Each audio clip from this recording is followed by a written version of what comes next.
as a therapy buddy is in attendance tonight. What's better, an emotional support bunny or emotional support dog? I feel like at this point, it's got to be the bunny.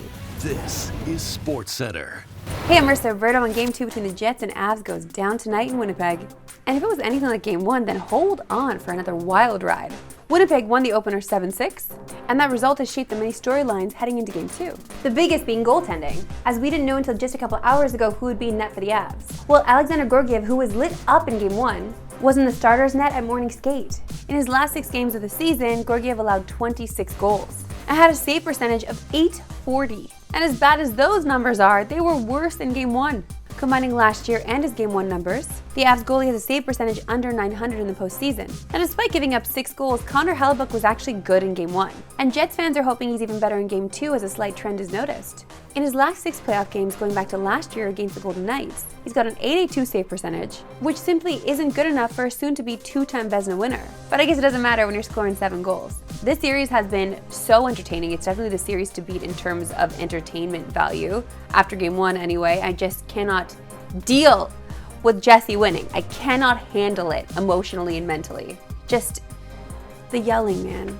It's the yelling. And if you want to watch some of that yelling with Luka as well, you can watch Game 2 along with them and see all of the reactions on YouTube tonight. The Canucks and Preds are also playing Game 2 tonight. And Nashville came oh so close to opening the series with a stunning win, but ultimately fell short.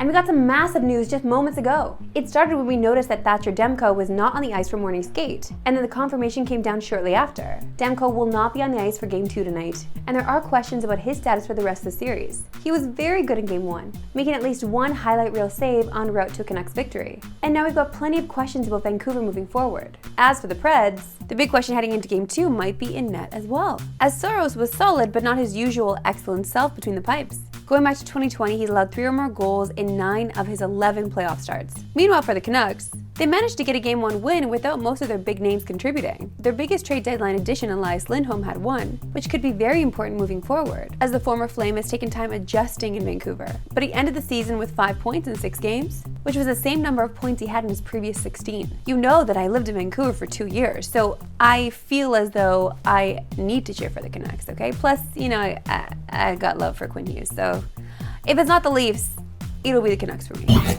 Now joined by resident Jets fan Jesse Pollock. Great to see you, Jibs. Riss, always a pleasure seeing you, you beauty.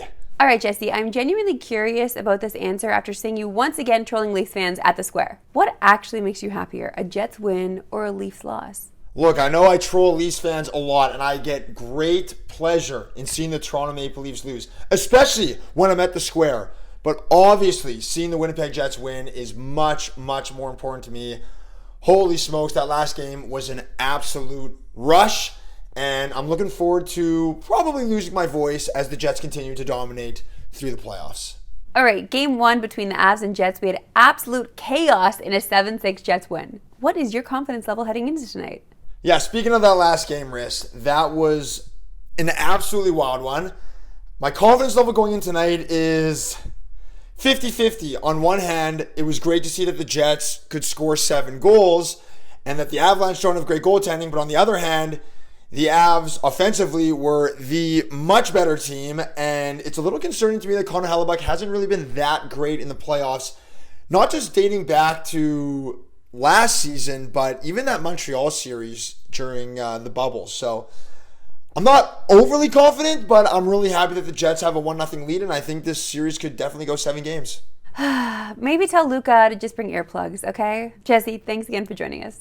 Thanks, Riss. Go Jets, go! To the association and those waiting for the NBA playoff to truly have a great moment. Well, we had 2 last night. Let's start with Canadian content as Jamal Murray walked it off against the Lakers. Murray makes a move. Here's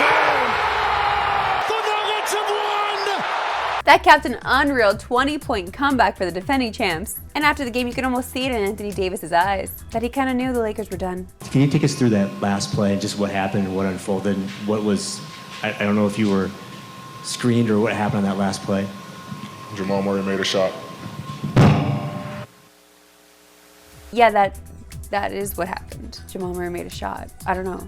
It's weird that he mic dropped that when Jamal actually did the mic drop. But in the early game, we had the very rare Mike Breen double bang. Hartenstein gets it out to Anunoby. DiVincenzo a three. Bang!